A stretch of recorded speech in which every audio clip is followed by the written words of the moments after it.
everyone. Welcome to SceneDaily.com. I'm Steve Wade, along with Battling Bob Pockris and Joltin' Jeff Gluck. Okay, guys, Joltin'. I thought that was pretty good.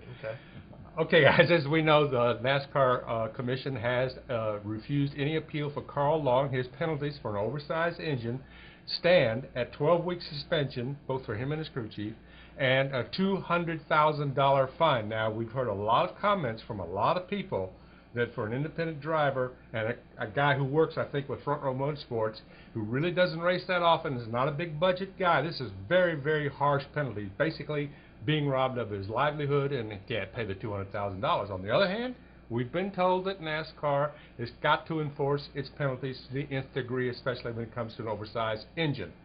Bob, your thoughts? Well, you know, they did reduce his suspension in the sense of they said it, instead of it being a NASCAR-wide suspension, it's just a Sprint Cup suspension. Right. So he can drive and work in the Nationwide garage, and he can drive and work in the truck garage, but he can't be in the Cup garage, which is where he earns his living. And I think, you know, I understand where NASCAR is coming from. I understand where the commission is coming from.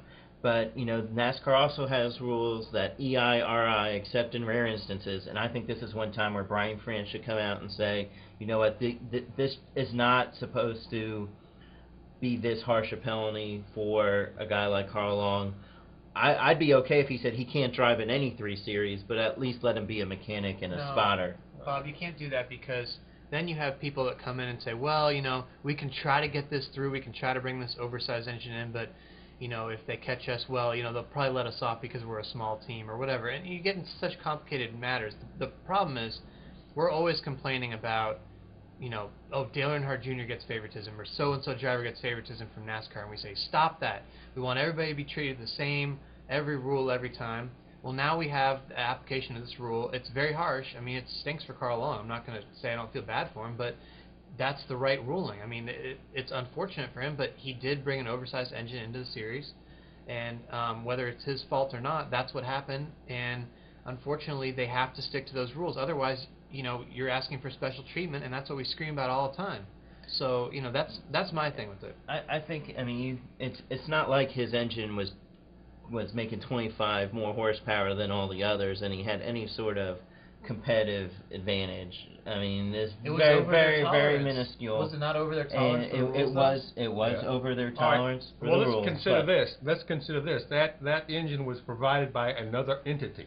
Now, wait a minute.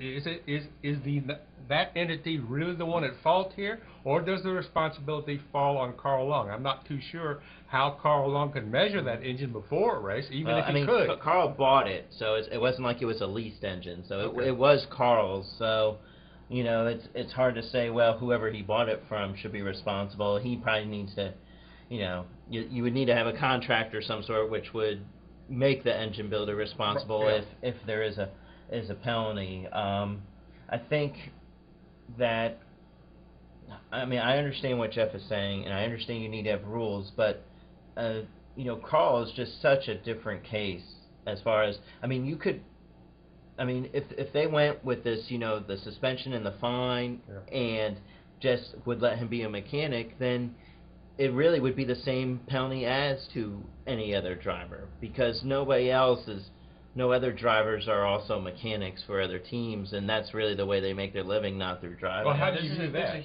But there's a huge uproar about this. I just want to back up from it. There's a huge uproar about this, and it's for a guy that, I mean, do you know how many races he had entered before the Sprint Showdown this year? This year, well, he had entered 1, and then they had Dennis Setzer in at Martinsville for the team. That's what we're talking about. We're talking about a team that had entered 2 races this year in the Sprint Cup Series, and we're throwing up all this controversy. Oh, it's so harsh.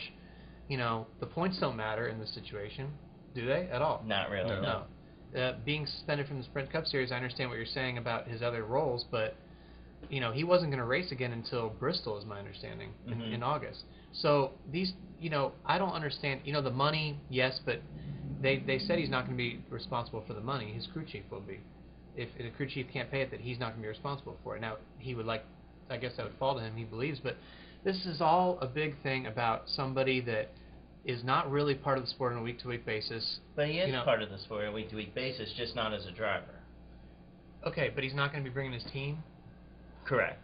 so his team's not part of it, and this is what it's directed at. His team brought an illegal engine into the sport. You can't do it. This is a top-level motorsports. You have to have a stricter standard.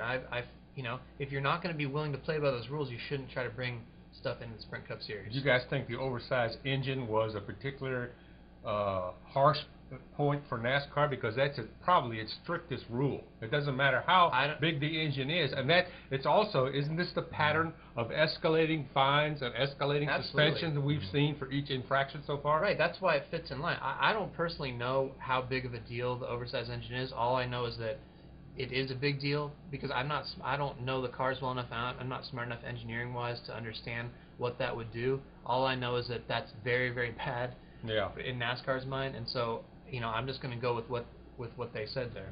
Well, one point that Carl will make is that you don't know when the engine blows. It obviously has a lot of heat, and he couldn't find anybody who could say exactly how much of a difference that all that heat could make when it blew, and whether it was possibly legal before it blew. And he said nobody from NASCAR could give him what type of how much difference there could be, or the engine builder, in the sense of if it blows, how much it might expand. Well, it's tough to use that as an excuse then. Yeah, well, I think it's a very controversial situation, and certainly it's going to be one that's going to be talked about for quite some time. Well, that's about all the time we have. Thanks for joining us here on Scene Daily. For Battlin' Bob and Joltin' Jeff, I'm Steve Wade.